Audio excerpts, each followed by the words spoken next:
Ya inicia Zona 8, Tertulias y más. El espacio de noticias y opinión para empezar el día como Dios manda. Zona 8, la experiencia informativa que realmente importa.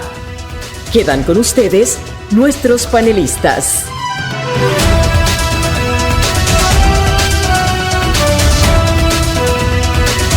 Panamá de mis amores, tengan todos un día, aunque gris, lleno de luz en sus vidas. Es la intención que tenemos aquí en Zona 8, Tertulias y más.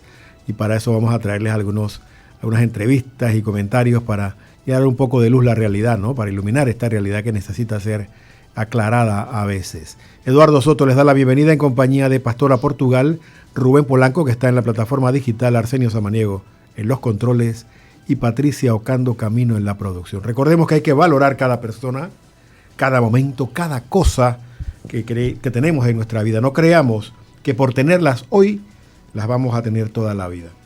Lo que llega también se va. Vamos a orar.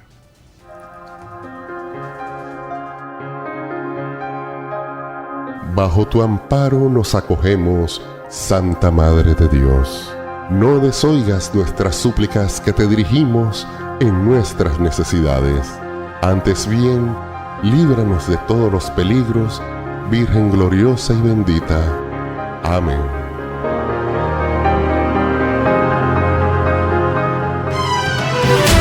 Ya volvemos a Zona 8, Tertulias y más. En Banco Nacional de Panamá, más que ahorrar es crecer. Es creer en el futuro, construir y avanzar. Porque cada moneda ahorrada es el comienzo de algo más grande. Es el emprendedor que inicia su negocio, el joven que gana independencia, la familia que se fortalece. Es prepararse, confiar y hacer posible tus sueños. Da el primer paso, abre tu cuenta ya. Banco Nacional de Panamá, grande como tú.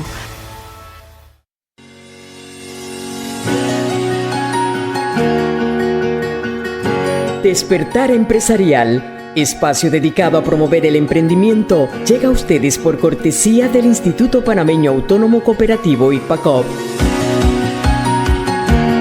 Y hablando de emprendimiento, les voy a contar lo que hacen en El Salvador, ese país de gente trabajadora. Resulta que llaman a la gente y los ayudan con ideas. Y muchas ideas de estas son bien diferentes, aunque no lo parezcan. Por ejemplo, clase de cocina. Sí, pero esa clase de cocina no la vas a tomar, sino que la vas a dar. Si te gusta a ti la cocina, tú puedes buscar a la gente que quiere tomar clases de cocina en su casa y en vivo y a todo color. O si no, también puedes emprender cocinándole a la gente. Le cocinas rápido, que te tengan todo y dejas todo preparado y te vas. Es un muy buen negocio. Tienes un patio en el que hay muchas hierbas aromáticas o flores o frutas. Entonces, ponte a cultivar y también vendes todo eso a tus amigos, a la gente que está cerca. Les dices, voy a tal hora, cuánto quieres, qué quieres y te salen tanto. Otro gran negocio. Tienes libros. ¿Te gustan los libros? ¿Te gusta leer? Que hace muy bien. ¿O tienes libros que te dejaron? ¿O discos? Haz lo mismo. Intercambia o vende a mejor precio. Esto lo hacen en El Salvador. ¿Alguna idea? Ojalá te sirva. Acuérdate, esto es en El Salvador y el sitio al que lo puedes buscar en Instagram se llama Alma Verde. Ojalá encuentren muchas ideas para emprender. Excelente día.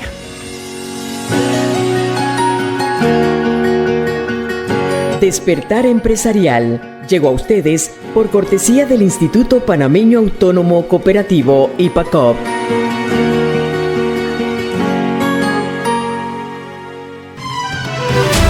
El invitado tiene la palabra. Vamos a echarle hoy una mirada a la Asamblea Nacional, donde han estado ocurriendo una serie de hechos, todos ellos bastante interesantes, todos ellos de interés público. Uno, vamos a empezar por ahí, pero no porque sea el más importante, sino es la nota que encontramos. Tratamos de hacer una selección de las notas para ustedes. Sé que muchos de los que nos escuchan no es que estén pendientes de todos los noticieros del país y prefieren escuchar y ver las elecciones que le hacemos aquí.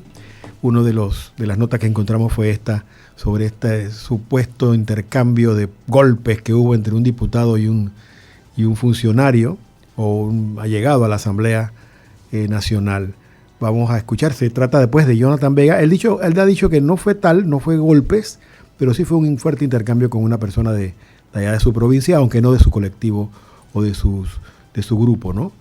Político. Vamos a ver qué nos dice el presidente de la Asamblea con respecto a estas situaciones que parecen que están repitiéndose una y otra vez, que no se convierte la Asamblea en una mesa de conversación y de transacción, sino de violencia. Vamos a ver qué nos dice el presidente.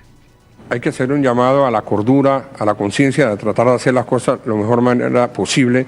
Yo creo que el llamado que le hacemos a todos los diputados, funcionarios de esta Asamblea, que guardemos el orden. Somos un órgano del Estado que debe tener un perfil bastante alto, no tan deteriorado como en los últimos años se ha tenido, y eso es lo que se quiere. Yo creo que el diálogo, la conversación es la mejor vía para esto, y son cosas que dentro del reglamento interno que se está revisando y estudiando en la Comisión de Credenciales son uno de los puntos. Yo creo que aquí no es cualquiera que va a venir a hacer un show, una pelea mediática y al final todo quedó bien. Decía que no era la nota más importante, pero bueno, es la que conseguimos en estas madrugadas febriles que tenemos a veces para conseguir las notas para ustedes. Para hacer este análisis de lo que está ocurriendo en la Asamblea, en varias comisiones y en diferentes escenarios, tenemos al abogado Juan Carlos Araúz, expresidente del Colegio Nacional de Abogados, que nos ayudará a mirar este órgano del Estado desde afuera, ¿no? Desde la ciudadanía. Licenciado Araúz, muchas gracias por su tiempo, siempre dispuesto pues a apoyar a Radio Hogar con sus conocimientos y sus opiniones y marcos de referencia. Cuéntenos si usted ha llevado de alguna manera una fiscalización o una veeduría ahí en la Asamblea, qué ha notado, qué le están pareciendo los diferentes sucesos que ahí se dan, desde el debate por el presupuesto, la ley que se aprobó ayer de reducción de la prima de la póliza de seguro para quien no comete muchos accidentes de tránsito y tal, estas infracciones y tal. A ver qué nos dice, ¿ves? ¿Cómo está evaluando usted el desempeño de la Asamblea en este año? Adelante. Creo que tiene el micrófono desactivado, licenciado. Sí. Ahora sí. Bueno, primero que nada agradecer la oportunidad. Buenos días a los que nos escuchan, a todos, a quienes nos acompañan aquí en la plataforma virtual. Claro, el acontecer de la Asamblea es algo obligado que nos mantiene, digamos, atentos y pendientes. Sí, claro. Yo soy del criterio que los diputados en su conjunto deben tener ahora, ya que poco a poco en el avance de un año de gestión, los que eran inexpertos ya no pueden decirse que son inexpertos. Analizar un poco es el tiempo. A mí me preocupa es el tiempo que se pierde en la nada, entendiendo que no se trata de presentar iniciativas que no van a concluir, sino que quien presenta iniciativas debe saber que requiere consenso para convertir esas iniciativas en leyes. De lo contrario, el tiempo transcurre solamente en conversaciones sin futuro. Y eso hoy día, que la Asamblea tomó un tiempo para integrar sus comisiones, un tiempo en exceso, y habiendo transcurrido ya luego varias semanas desde esa instalación, usted advierte que el funcionamiento es como accidentado, y a la vuelta de la esquina está el 31 de octubre, que es el plazo con el cual concluyen las sesiones ordinarias. La reflexión es, bueno, ¿y qué de productivo hubo o habrá en favor de los ciudadanos durante esta vigencia de tiempo? ¿Qué ocurre con esta reflexión? Que lo que se advierte es que existe un individualismo marcado. La propia situación de cómo se eligen los diputados y la necesidad de quienes aspiren a una reelección, estar en contacto con su electorado, hace que se pierda de vista un poco lo que manifiesto, es decir, perder el tiempo a la nada, posiblemente en otro sentido de atender el electorado, posiblemente el estar constantemente en medios le va a producir algún tipo de conexión sin embargo una conexión sin resultado. Dicho esto, el propio comportamiento de los diputados, cuando no está aterrizado sobre propósitos colectivos, interés de la mayoría y la racionalidad de su actuar, va a traer consigo un debilitamiento de la confianza del órgano del Estado, que es el órgano legislativo, en mayor medida porque históricamente el órgano legislativo vive en un cuestionamiento popular por las insatisfacciones, el funcionamiento, y hoy día estos diputados que llegaron con el ímpetu de ser lo novedoso, poco a poco se van convirtiendo en parte de lo mismo, de la misma crítica, el mismo cuestionamiento, la misma censura colectiva, y eso hace que el periodo presidencial o constitucional que transcurre se convierta también en un tiempo perdido.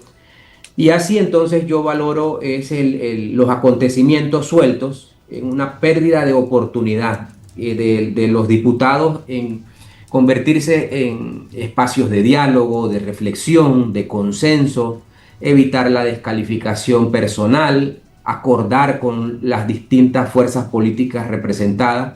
Y creo que este último punto es el que va a quedar de manifiesto en la historia de este periodo constitucional.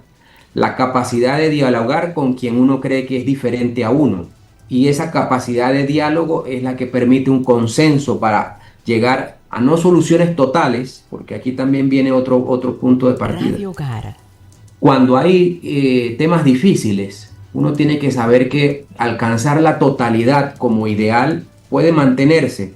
Sin embargo, para las realidades es mejor avanzar un poco y no lograr la totalidad, pero avanzar.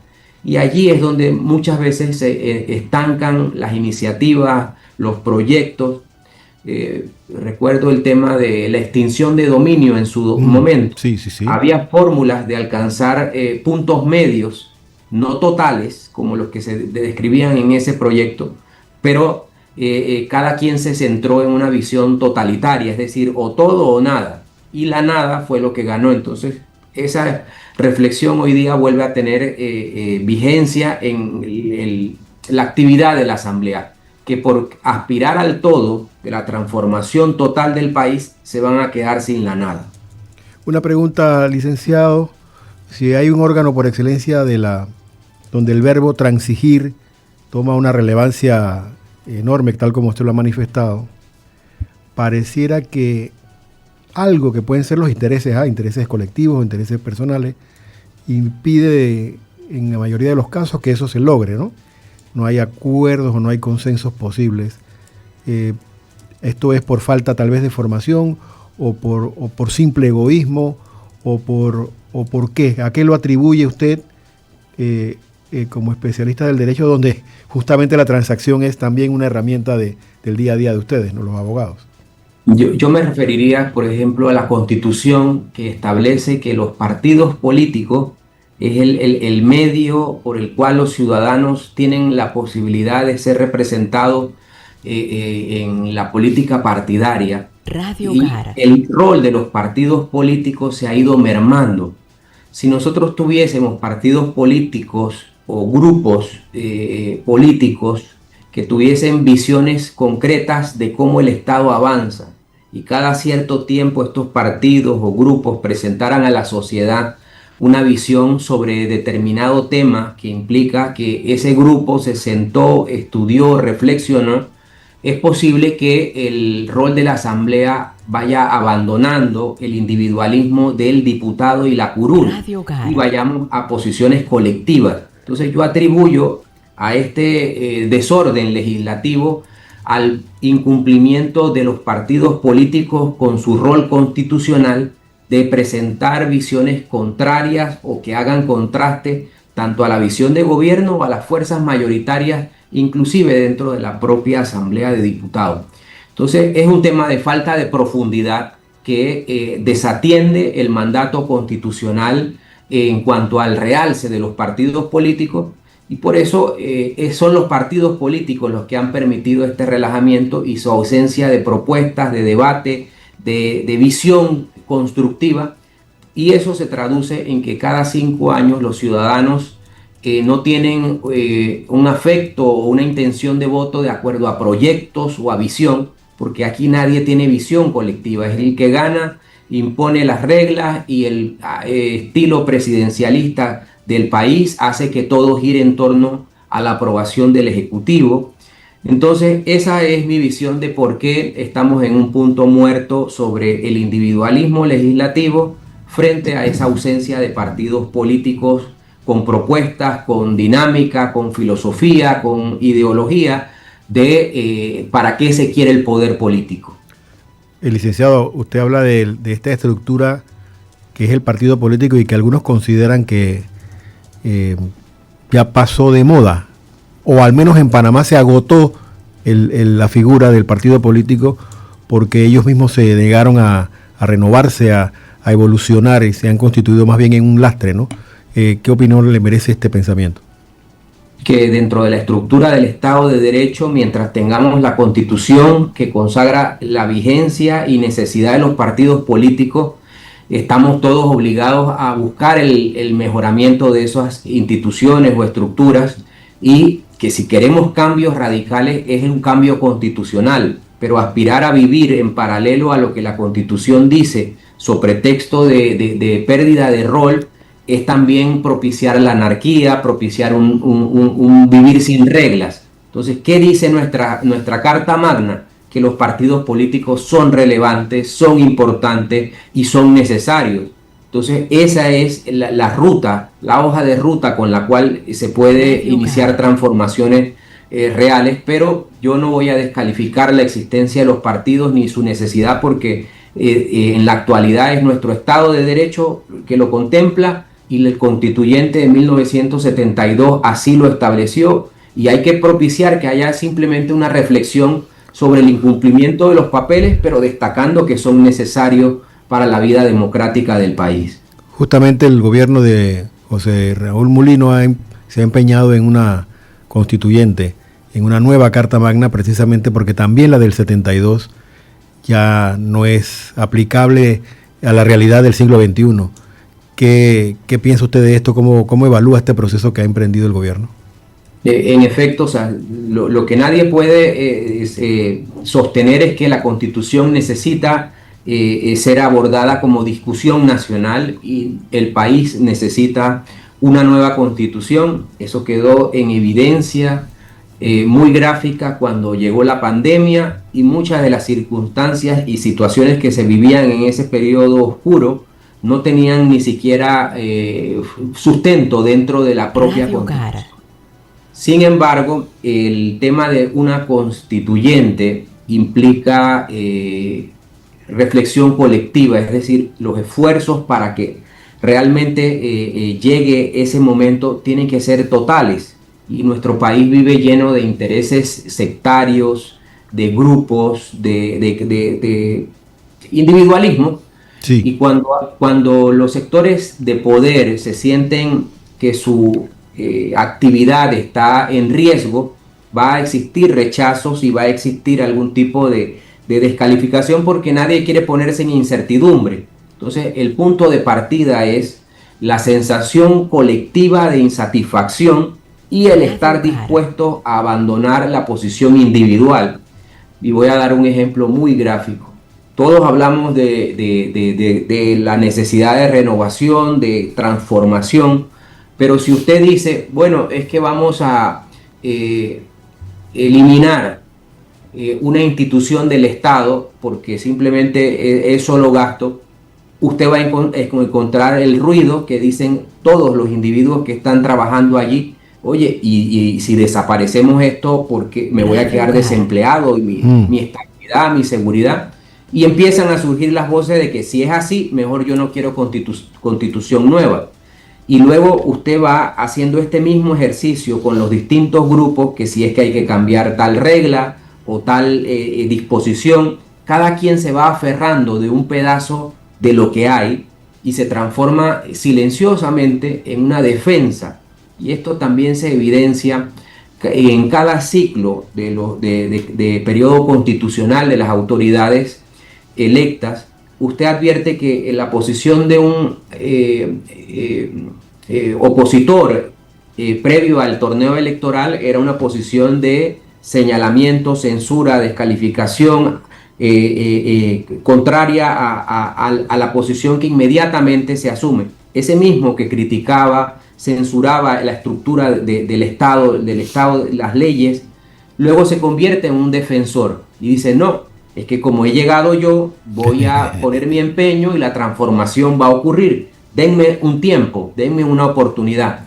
Y en ese ciclo de creer que la persona puede cambiar el funcionamiento del Estado a mejor, transcurren los periodos constitucionales sin entender de manera colectiva que no es el individuo, es la estructura del Estado panameño la que impide avance y la que ha impedido en mucha medida que existan los contrapesos de forma válida. Y lo traslado al terreno que es mi escenario de trabajo diario, que es la justicia.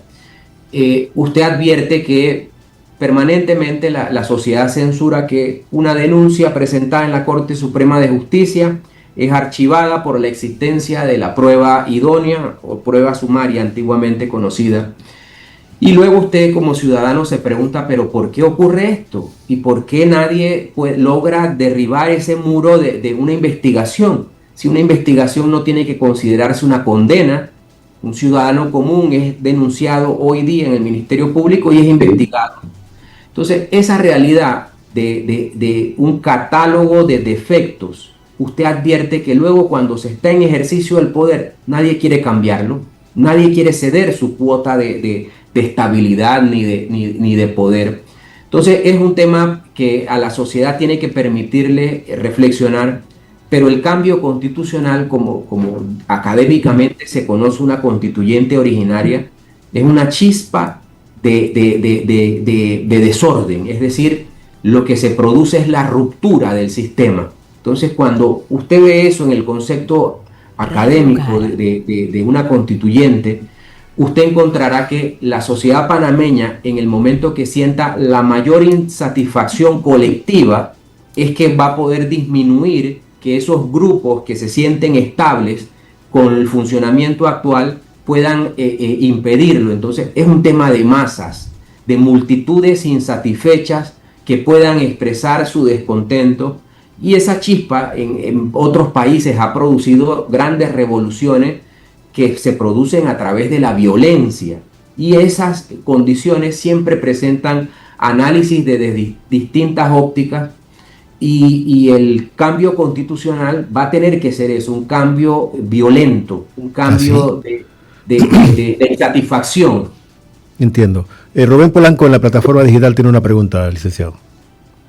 Sí, saludos, licenciado Arauz. Precisamente en la Asamblea ahora mismo se están sustentando los distintos presupuestos para el próximo año fiscal.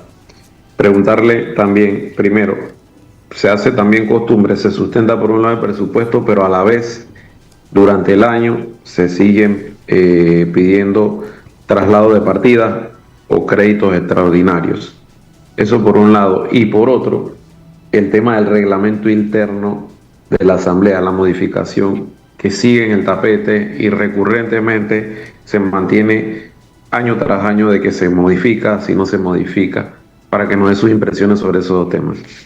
Bueno, iniciaría por esto del reglamento interno. Mire, cuando la sociedad inicia el ciclo de elegir una autoridad y no pregunta, no cuestiona, no está interesado en saber el para qué llega esa autoridad, obviamente luego cosecha que esa autoridad se desconecta de cualquier tipo de conexión con la sociedad, y en ese juego el tema del reglamento interno de la Asamblea es un poco lo que le digo, es mi zona de confort con las reglas actuales y luego no quiero cambiarla porque simplemente es mi zona de confort. ¿En qué momento puede llegar un cambio real en que la exigencia sea verdaderamente colectiva? Yo no puedo perder de vista que en medio de las necesidades de la sociedad, usted le pregunta a un ciudadano común por sus necesidades individuales, personales y de familia. Esas van a estar como prioridades antes de analizar si una institución funciona bien o funciona mal, salvo los momentos de pasillo en el que los reflectores coinciden. pero también tendrá que ser únicamente a través de una exigencia colectiva que la Asamblea logre retroceder ese espacio de seguridad o de confort para darle a la población un régimen distinto. Y voy a dar un ejemplo de cómo la sociedad logra esos cambios. Cuando los magistrados de la Corte Suprema de Justicia decidieron crear ese fondo especial de jubilados, se generó tal rechazo que la sociedad controló el funcionamiento del órgano judicial y el órgano judicial tuvo que retroceder. Esa misma situación, la Asamblea de Diputados de forma colectiva no la ha sentido, en el sentido de que eso es prioridad para los ciudadanos, y ahí entonces en ese catálogo de qué es prioritario y qué no, la sociedad no ha logrado unificar visión sobre eso. Y vuelvo y repito, o sea, sí, sectores de la población y sectores visibles de la población han reclamado eso, pero los sectores populares no han rechazado el funcionamiento de la Asamblea como algo que les incide de forma directa o que el reproche generalizado amerite misma situación que se generó con magistrados de la Corte. Entonces, eso se produce cuando hay un entendimiento y una conexión entre el funcionario y la sociedad, y los diputados han vivido desconectados de algún tipo de exigencia formal relacionada a ese cambio, y eso seguirá así hasta que evidentemente exista una exigencia real que yo no advierto ni tampoco coloco como una prioridad en la agenda social de que se dedique tiempo a eso, porque vuelvo y repito, estamos cerca de octubre 31 y la productividad de la Asamblea va a ser limitada,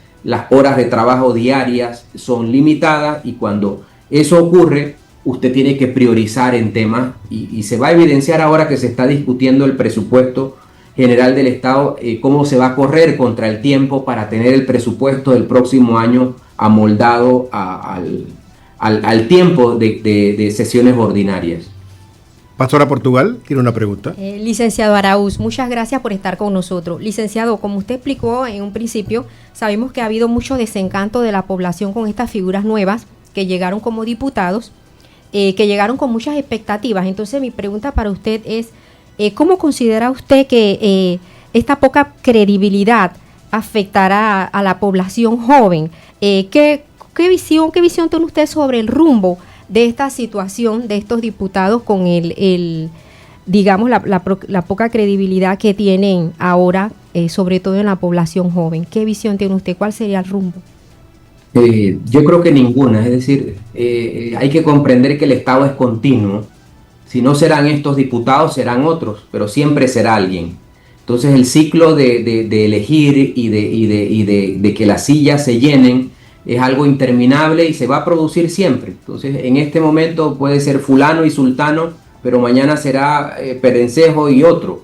Entonces para lo que advierte la sociedad es interés en ocupar posiciones para satisfacer sus propios ambiciones, sus propias necesidades, sus propios requerimientos, y seguirá siendo un puesto de interés porque tiene una remuneración interesante, tiene una serie de privilegios, prerrogativas, beneficios.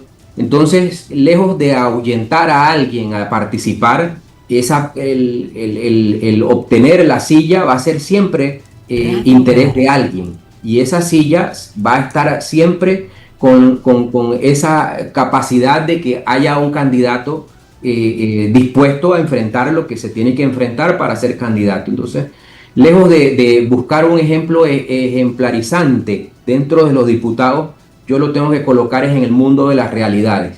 La silla siempre va a interesar y siempre va a haber alguien dispuesto. Entonces, el cambio no es tanto de los diputados y su rumbo y su forma de funcionamiento, sino es del ciudadano que elige. Es decir, si nosotros seguimos siendo superficiales y seguimos teniendo indiferencia a cómo se compromete el voto, es donde está realmente el foco del problema. Entonces, la sociedad panameña tiene las autoridades que merece y los gobernantes que han elegido Por eso el ciudadano yo no lo coloco en una posición de inocente.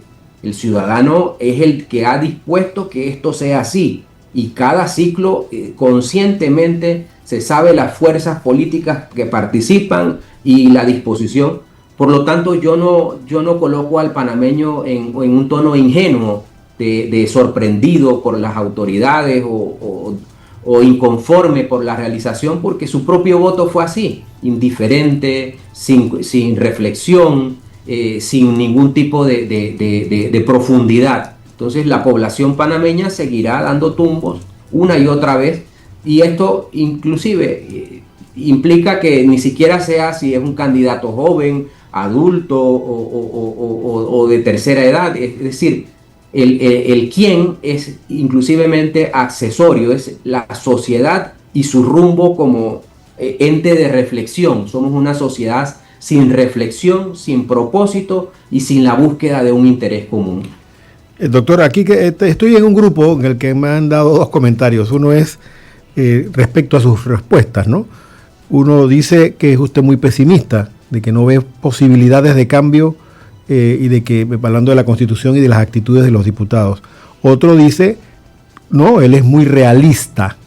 Usted parte de la realidad y sabe que haciendo la deducción debida, usted no ve posibilidades siendo realista, no tanto pesimista. Ahí para sí, tratar de visibilizar el tema. Es decir, si yo fuese una persona que en este momento quisiese defender lo que hay, yo le puedo presentar una respuesta alentando a que la ilusión, la fantasía, el ánimo colectivo va a cambiar, pero no, como soy un hombre de derecho y de estructura de pensamiento en derecho, si las reglas son esas y no pueden ser cambiadas, el comportamiento va a ser ese. Entonces, cuando usted aterriza en el fondo del problema y busca las causas primarias de un problema, esas causas primarias las va a encontrar en la Constitución, en la ley y en el comportamiento de quienes aplican y crean las leyes. Entonces, el tema de ser propositivo no pasa tampoco por un tema de desconocer con indiferencia y con cruda realidad, sí, el comportamiento de la sociedad, el comportamiento nuestro ante las reglas existentes, y también que la sociedad panameña, y este es un error nuestro colectivamente, tiene la capacidad de aplaudir como correcto lo incorrecto, y muchas veces tiene la capacidad de aplaudir lo ilegal como correcto, y también tiene la capacidad la sociedad panameña de presentar a alguien como culpable de algo sin tener los elementos. Entonces, nosotros como sociedad debemos enfrentar el hundimiento, y esto me lleva a lo siguiente, es decir, Panamá, para lograr tener una nueva constitución, tiene que tocar fondo, porque en ese hundimiento de la sociedad, de las instituciones, de los planes, propósitos, es donde todos nos vamos a agarrar de la mano. Y luego nos vamos a preguntar, oye, ¿hasta dónde vamos a caer? Y es allí cuando nosotros reflexivamente nos tomamos de la mano y empezamos a subir en el hundimiento en el que caemos, es que vamos a poder construir algo medianamente diferente. Vuelvo a repito, cuando uno quiere solucionar un problema muy grande, no tiene que aspirar a la totalidad, tiene que por lo menos aspirar a subir unos cuantos peldaños. Y como estos son temas generacionales, a cada generación le toca impulsarlo, aumentar en esos peldaños. Entonces mi reflexión va en el sentido de que estamos tocando fondo y todavía hay gente que tiene la disposición de defender lo que hay sin entender que no. Tenemos que dejar de defender cualquier matiz de que algo positivo va a ocurrir para empezar a subir los peldaños en crecimiento. Y así es que yo permanentemente he reflexionado estos temas de institucionalidad. Usted coincide con el sociólogo que también hemos entrevistado aquí, Roberto Pinnock, quien dice que sí, que solo va a ser posible un cambio después de una caída libre muy grande que tenga la sociedad, pero que lo que hará posible que eso sea reversible será una clase intelectual robusta que no vemos en lontananza tampoco, ¿no? Y el caudillismo no es posible porque ya eso pasó de moda en Panamá, ya no, la gente no sigue caudillos. Entonces, si no tenemos ni una clase robusta intelectualmente hablando, ni caudillos, ¿por dónde vendrá la solución, licenciado?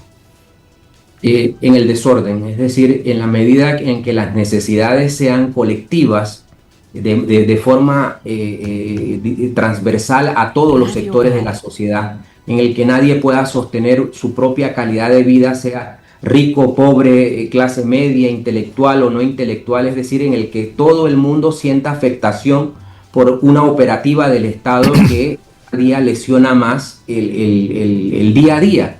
Y es allí donde viene el despertar. El despertar es cuando un rico sienta que su estabilidad está en riesgo producto del mal funcionamiento de algo del Estado, pero que simultáneamente un pobre esté padeciendo las vicisitudes de un sistema de salud devastador y el dolor y el sufrimiento humano, al igual que cualquier otro.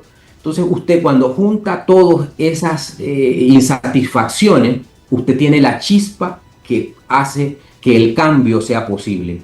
Mientras haya grupos de manera conforme con lo que hay y que son los que tienen la capacidad de aparentar orden a través de el poder, eso se le llama los factores reales de poder de un país, mientras se sientan estables, no existe cambio estructural. Y eso va de la mano entonces con el funcionamiento del Estado. Y usted puede tomar un ejemplo en el que un tema afecte a todos. Hoy día, mire, se habla, por ejemplo, de la facturación de los cónsules de Marina Mercante como un cambio legislativo para que esos ingresos vayan al presupuesto general del Estado. Usted analiza quiénes pueden ser cónsules en el país y usted encontrará una clase privilegiada que logra esas posiciones, y luego cuando usted encuentra que la sociedad a ese tema no le pone relevancia ni le pone de alguna manera un sentido de crítica o cuestionamiento colectivo, usted advierte, se ventiló el tema y la sociedad es indiferente a escuchar de que hay individuos que facturan a raíz de una actividad del Estado millones de dólares. La población está indiferente. Y usted así sucesivamente encuentra temas en el que no representa ni siquiera perturbación en el día a día del ciudadano. ¿Por qué? Porque la preocupación del ciudadano es más básica. El tanque de gas, que se va a almorzar, si hay para la cena, si tienen para el pasaje de los niños para ir a la escuela, la merienda. Entonces, cuando usted tiene esas realidades, usted entonces encuentra de que hay un factor real de poder que se sabe seguro, porque simplemente no hay forma de presentar como colectivo ese reproche y esa censura para convertirlo en una causa común. Sí. Y eso ni siquiera hoy día con las redes sociales se ha logrado. Es decir, hay temas que pasan sin mayor cuestionamiento social, pero usted encuentra otros más simples, más cotidianos, y la población se atrinchera de una manera en la que pareciese ser que el mundo se acaba si no se resuelve tal situación que es superficial al fin del día. Claro. Entonces, esos cambios que usted podría encontrar, usted ve que no hay mayor interés en respaldarlos, en motivarlos, y esa es mi visión crítica del tema. Finalmente no podemos terminar esta entrevista, licenciado, sin hablar de su colega y nuestro colega que falleció ayer intempestivamente, ¿no? Una situación que a todos nos sorprendió, Alfonso Fraguela, y quería saber pues si usted lo había tratado como colega y qué mensaje le puede dar a la comunidad ante la ausencia que ya tenemos en el foro de esta persona. Sí, bueno, enviarle a sus familiares un sentido pésame. Creo que el país ha perdido a una persona entusiasta, un ciudadano ejemplar, y como tal un abogado dedicado, fue un gremialista comprometido, vinculado al Colegio de Abogados permanentemente, y yo puedo decir que, o sea, el país ha perdido un hombre bueno. Alfonso Fraguela fue eso, un hombre bueno en el cual impactó a cientos de personas y compañeros de abogados en su actuar, en su ejecutar, y el sentir de muchísimos abogados al día de ayer cuando se conoció la infausta noticia fue de pesar, de asombro, de tristeza, y por eso yo también tengo que expresar mi mi acompañamiento a un momento terrible para la familia, y ojalá que más ejemplos de ciudadanía como los de Alfonso se tengan en el país. Gracias, licenciado Araúz, por su tiempo. Nos ha agradado sobremanera su charla, la manera como usted aborda la realidad. No es que coincidamos 100% como usted la ve, pero nos ha agradado mucho su manera y la fuerza con la que usted plantea sus ideas y sus pensamientos. Pronto estaremos conversando otra vez, porque esto no se acaba. Panamá es Panamá y somos como somos, y tendremos que estar analizándolos permanentemente. Gracias por su tiempo. Vamos a la pausa y regresamos de inmediato. Ya volvemos a Zona 8, Tertulias y más. Pronto, por primera vez en Panamá, desde México, GC, en una invitación del Centro Juvenil Vicentino de Nuevo Chorrillo, este 27 de noviembre. Hola, ¿qué tal, hermanos y hermanas? Soy Federico Carranza de GESED, Ministerio de Música, y estoy muy contento de invitarlos para que nos acompañen este próximo 27 de noviembre a partir de las 7 de la noche en Sejubi, Panamá. ¡Los esperamos! Vive este concierto de adoración con GC. Mayor información al 6602-9933 y en su red social Instagram, @sejubipty.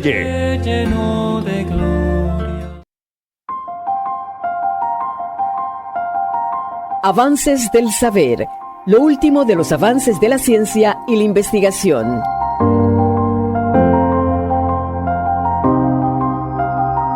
Y hoy que es día de ciencia les voy a contar, buscando en el sitio, en Instagram, en el sitio ENS de Ciencia, cuentan que científicos descubren un método para acabar con la resistencia del cáncer a los fármacos.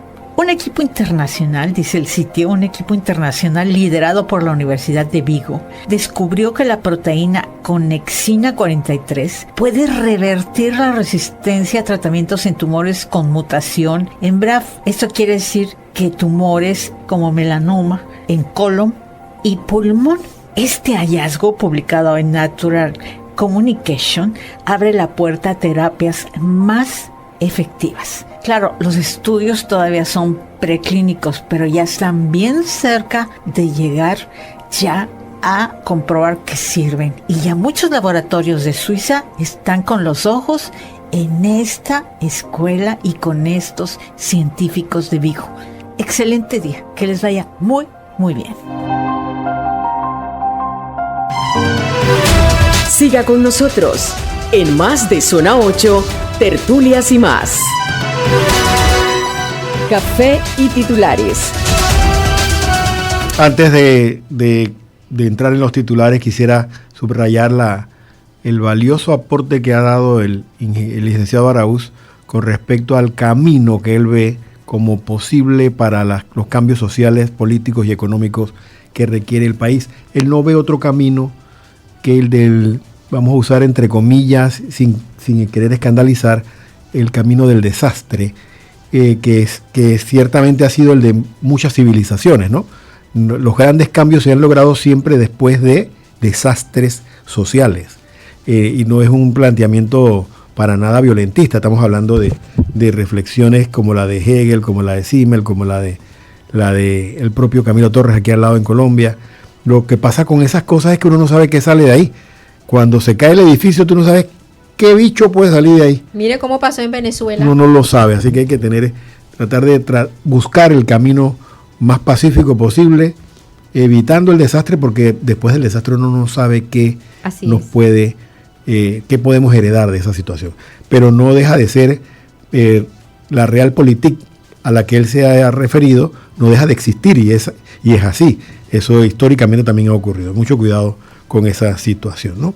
Y le agradecemos otra vez porque ese tipo de reflexiones son necesarias también para sacudir el árbol y que todos estemos pendientes de lo que nos está pasando.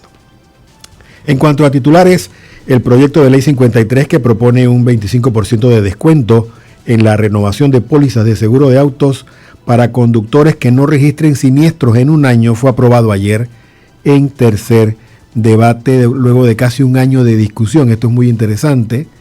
estuvo en la comisión primero y luego en el pleno por casi un año. Ayer fue aprobado. Estoy seguro que por ahí van a venir aumentos de primas, porque así pasa también en un mercado como el que tiene Panamá, que es libre. Si yo veo que si yo en vez de pagar pólizas porque se me está chocando la gente, tengo que pagar o voy a recibir menos dinero porque la gente no se choca, de alguna manera estos dueños de aseguradoras van a aumentar sus primas. Eso es lo que hay que ver. Ayer el propio proponente de esta ley, que es un diputado de Chiriquí, de nombre Ricardo Vigil, se expresó de esta manera al momento un poco antes de que fuera aprobada como proyecto de ley. Adelante, Arsenio. Es un proyecto de ley noble que busca gratificar y reconocerle el derecho al buen conductor. ¿Y quién es el buen conductor? Todo el panameño que conduzca, tenga dinero o no tenga dinero, sea una persona pudiente o una persona de escasos recursos, pero una persona que practica buenas prácticas viales para poder el día de mañana que se le reconozca un derecho de una bonificación de hasta un 25% de descuento en su renovación.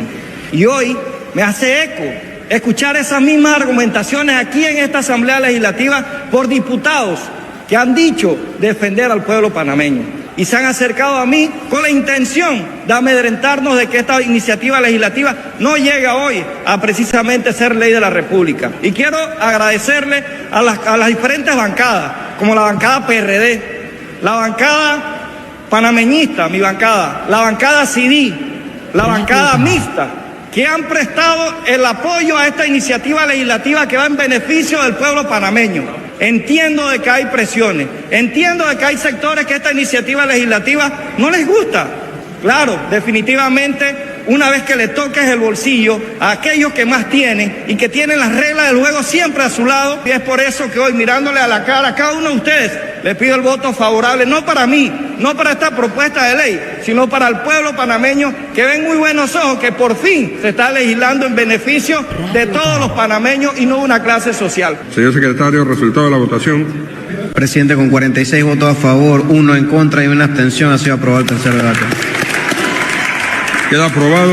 Vamos a la firma, señor secretario.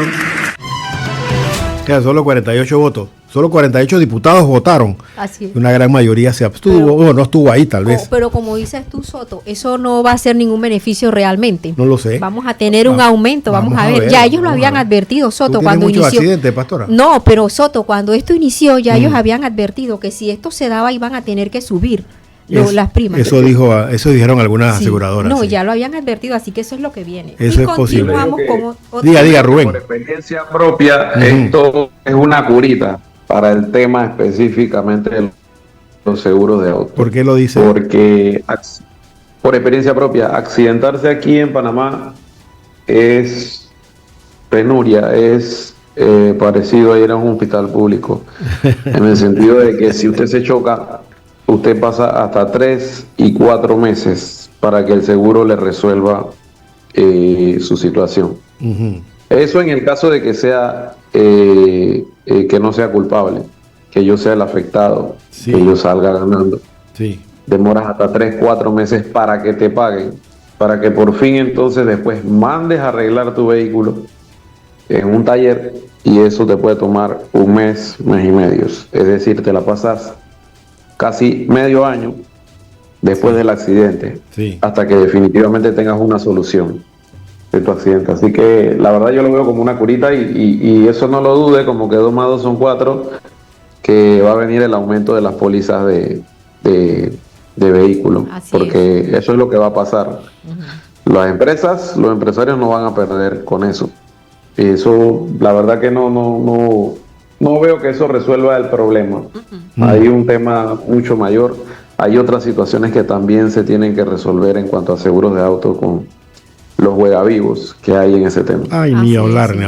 Siempre el consumidor, por así llamarlo, es el que carga con el monto. Ha ocurrido, y lo tengo que contar, un caso de un vehículo siniestrado. Fue al taller después de mucho ir y venir, y cuando está en el taller le llama a uno de los trabajadores del taller al perjudicado y le dice: venga corriendo porque el taller que recibió el dinero de la pieza A le está poniendo una pieza B que es de menos calidad.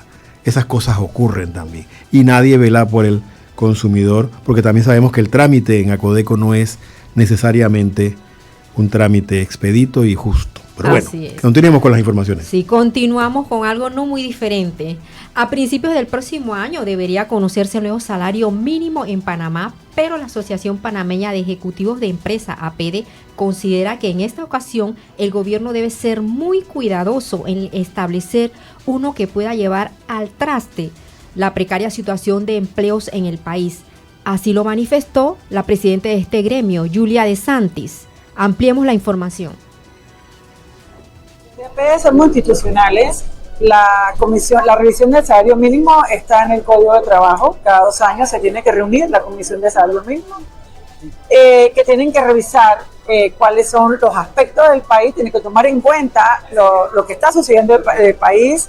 Sabemos que ha habido, el tema económico está bastante lento y tienen que ver todos los indicadores para poder entonces hacer una evaluación y ver qué tanto lo pueden subir de acuerdo a la situación del país en este momento. Recordemos que independientemente del aumento del salario mínimo, el 50% de la población vive en la informalidad, de la población económicamente activa vive en la informalidad, y tomar en cuenta que en la medida que se aumente el salario mínimo va a haber más personas en la informalidad, así que hay que ser muy cuidadoso en la toma de decisión de qué se va a aumentar, cómo se va a aumentar, porque estamos en una situación de bastante precaria en cuanto al tema al tema de los trabajos, del empleo en este momento en el país. Hay gremios como Fedecámara que han señalado que se debería suspender. Radio Hogar. Bueno, como había dicho, el tema del aumento del salario mínimo está en el Código de Trabajo, o sea, es un mandato legal.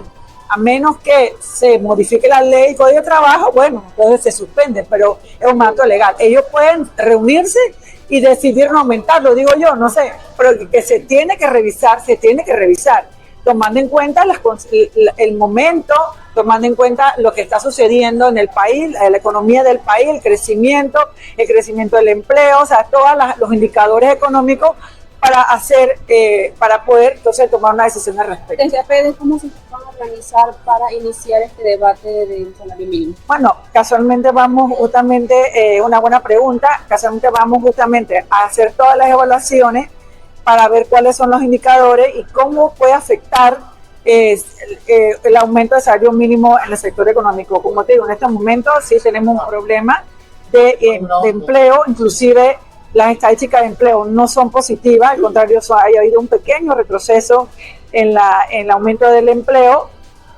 más bien una disminución en el empleo, y entonces realmente son temas que tenemos que revisar con mucho cuidado. Me dice la producción que tenemos una persona en línea telefónica que quisiera expresar su opinión. Le escuchamos con respeto, por favor. Adelante, se identifica. Muy buenos días, señor Soto, y a todos los participantes. Soy Roberto Sánchez, oyente de Radio Hogar de hace muchísimos años. Fíjese, como hablaron de los autos, aquí en Panamá lo vemos a diario. Hay yo lo llamo una epidemia de autos que no tienen la luz de parada, o tienen las dos quemadas o la tercera está quemada, y los talleres que dan el revisado, mire, esa gente ni voltean a ver el carro que fue a revisarse, porque parte del problema viene de que los focos que se usan no son los mejores focos que venden en la agencia, sino los que vienen a los supermercados, que yo sospecho que vienen de China y no tienen el mismo estándar porque no duran. Entonces eso es puede factor. Causar accidentes, porque tú tienes que estar muy alerta de que el carro que está delante de ti se está deteniendo, pero no, las luces no te lo están diciendo. Así que eso para mí es responsabilidad de la policía y de la ATT, que exijan que los autos tengan siempre todas sus luces. Y además, fíjese, aquí hay mucha gente, incluyendo choferes de taxi, que no saben que cuando la luz intermitente comienza a titilar rápido, eso es una señal que hicieron los fabricantes para que sepas que uno de los focos está quemado, pero nadie sabe eso. Aquí hay mucha gente que nada más maneja pisando el acelerador y frenando y no saben nada. Bueno, pues esa educación hace falta aquí. Muchas gracias por dejarme participar. Gracias a don Roberto Sánchez. Rubén, ¿tienes otra nota por allá en el tintero? Sí, así es. Uno que no se detiene es el abogado y constitucionalista Miguel Antonio Bernal, quien ha sido comisionado por el presidente de la República, José Raúl Mulino, para llevar adelante el proceso de alfabetización constitucional, de manera que a partir del próximo año se inicie la redacción de una nueva constitución que rija la vida social y política de la nación. Las últimas noticias dan cuenta de una reunión con educadores realizada en el Nido de Águilas esta semana, es decir, en el Instituto Nacional. Sí. Vamos a escuchar el reporte. Desde distintos centros escolares de la ciudad de Panamá se dieron cita en el Instituto Nacional para participar del proceso de alfabetización constitucional. Más de un centenar de docentes conversando sobre la necesidad de una nueva constitución, del cambio constitucional y los procedimientos que se están planteando para alcanzarlo. Yo creo que esta tarea a la que nos hemos abocado desde hace meses y seguiremos está empezando a rendir sus frutos porque cada vez va creciendo un poco el interés ciudadano en esto y en eso pues contamos con la participación de todos. Los organizadores destacaron que esta iniciativa es clave para el futuro del país y el fortalecimiento de la Constitución. Tenemos que actualizarnos y que el país está cambiando, que no nos podemos quedar estáticos, tenemos que irnos moviendo dependiendo de las exigencias que exige el país. Aquí hay 3 escuelas, estaba la escuela, el Instituto Nacional como maestro de ceremonia, estaba la escuela Ciudad Jardín Las Mañanitas y estaba un grupo de las escuelas nocturnas de Panamá. A los compatriotas pues todo lo que podemos brindarle para esa alfabetización constitucional. A la fecha sí, yo sí creo que aunque siempre hay algunas lagunas en algunas entidades donde uno da la conferencia y ni siquiera se inmutan, pero en la mayoría de los casos, 99.9 sí, muy positivo. El programa contempla extenderse a otras regiones con el objetivo de alcanzar a la mayor cantidad de personas posible. El ciclo culminará en julio del próximo año, cuando se dará inicio a una nueva etapa del proyecto. Algo que debemos tomar en cuenta es algo que nos dijo hoy el licenciado Juan Carlos Araúz. Para que esta constituyente sea posible, tiene que haber el clima adecuado. Para Juan Carlos Araúz el clima debe ser de hundimiento, tenemos que tocar fondo como sociedad. Para otros debe haber tiempo, paz y serenidad y acuerdo nacional. Lo que se nos viene encima son 2 temas, el tema de Río Indio y el tema de la mina. Y no sé si eso va a crear los climas adecuados. Puede ser que sí, porque se estalle todo y lleguemos al fondo donde habla don Juan Carlos Araúz, o lo superemos todo y podamos sentarnos a conversar sobre el futuro del país, como bien lo menciona el doctor Miguel Antonio Bernal. Esa es la disyuntiva, lastimosamente. Hay que ver qué tanto hemos madurado como sociedad en lo posible, estamos suficientemente formados y tenemos la visión de país que todo ciudadano correcto y cristiano debe tener, o por lo menos un hombre de fe, una mujer de fe debe tener para afrontar los retos de la vida y de la sociedad. De esta manera hemos llegado al final de Zona 8 Tertulias y más. Eduardo Soto se despide en la compañía de Pastora Portugal, Rubén Polanco, Arsenio Samaniego y Patricia Ocando Camino, diciéndoles que ya está listo allá abajo el doctor Hernán Cardona, el sacerdote de la Pontificia Universidad Javeriana, que está dictando esta semana el curso bíblico en el edificio San Pablo, en el Salón Pío X. Mientras él está en esa conferencia que vamos a transmitir aquí de 9 a 10, Arsenio está dando los últimos toques de su programa La Rocola de esta tarde, que ya nos va a decir qué trae. Yo sé que nunca vivirás la vida como yo quisiera.